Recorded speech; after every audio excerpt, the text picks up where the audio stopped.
Global silicon manufacturing output remains incredibly robust, yet the cost of consumer memory is surging by 200 to 400%. The immediate financial impact is hitting the supply chain hard. The raw bill of materials required to build basic personal computers and smartphones is jumping by 15 to 20%. This diagram illustrates the massive hardware disparity driving that cost. A single Nvidia NVL72 AI server rack contains 13.4 terabytes of RAM. That is the exact equivalent memory capacity of roughly 1,000 high-end consumer laptops. Hardware manufacturers initially hoped this was a temporary, pandemic-era logistics crunch. It is not. We are watching a permanent, structural reallocation of global fabrication capacity. Consumer technology is being structurally starved of memory to feed artificial intelligence. This is an inescapable physical constraint imposed on the hardware market. The entire global semiconductor economy operates on a finite canvas, the standard 300mm silicon wafer. For decades, the industry relied on Moore's law and successive die shrinks to guarantee that enough chips could be squeezed out of these wafers to satisfy every tier of the electronics market. That assumption is broken. AI models require an architectural footprint that completely disrupts traditional wafer mapping. Data centers require high bandwidth memory, or HBM, to train and execute large language models. To understand the death of cheap consumer electronics, we must examine the exact physical footprint of HBM on a single silicon wafer. This animation shows a standard 300mm silicon wafer populating with planar memory like DDR4. The design allows for a dense, highly efficient grid of small, independent dies. Hyperscale data centers reject planar memory because its flat architecture is simply too slow to move data for AI inference. HBM requires significantly larger base dies and complex vertical integration. This drastically reduces the total number of units a single wafer can physically hold. Industry analysts define this as the 3-to-1 rule. Producing a single AI memory chip actively destroys the capacity for 3 standard PC memory chips. There is also a severe defect penalty. Larger chips are statistically more vulnerable to microscopic manufacturing errors, which drives down overall yield on the production line. Making HBM function requires an intense engineering bottleneck. Fabs must use advanced packaging to stitch multiple chiplets together vertically using microscopic connections called through-silicon vias.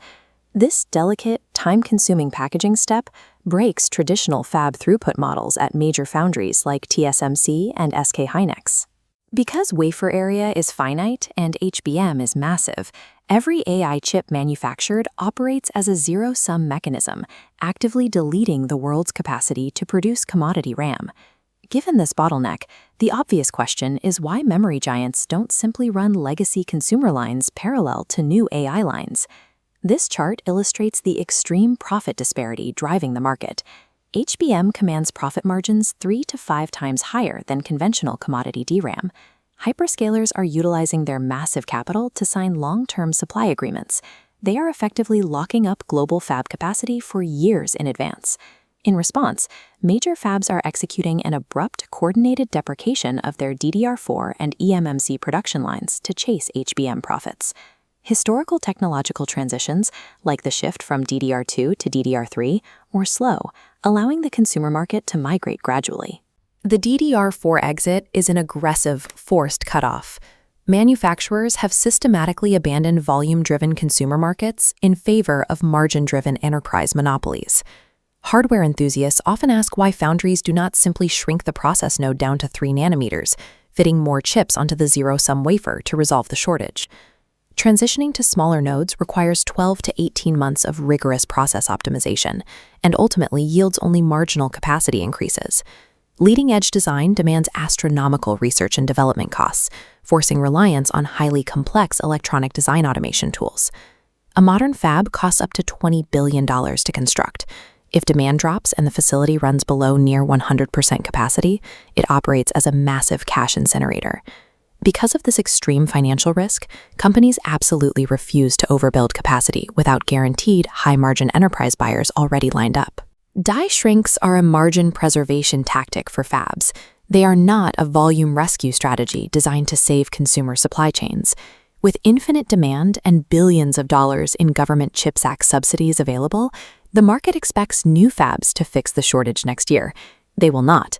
The global semiconductor supply chain is bound by rigid, unyielding construction mathematics. This Gantt chart breaks down a new fab build. The first phase takes 18 to 24 months strictly to build the shell and install tools. Another 12 to 18 months is required for yield optimization before volume production occurs. Beyond the machinery, there is a critical human capital bottleneck. The industry faces a severe shortage of specialized cleanroom technicians and packaging engineers. Due to these physical limits, global memory supply is projected to grow by an artificially suppressed 16 to 17%, well below historical norms. Semiconductor manufacturing is economically inelastic. Hundreds of billions of dollars cannot buy faster concrete curing or instantly train engineering expertise. The supply drought is locked in until at least 2028. This forces an immediate, brutal fallout for OEMs and device manufacturers operating in the market over the next 3 years. The sub-$500 budget laptop is effectively dead. For these low-end machines, internal manufacturing costs alone will jump by nearly $50 per unit. Low-margin Android smartphone brands face an existential threat. Their business models rely entirely on the cheap LPDDR4 memory that major fabs are systematically phasing out.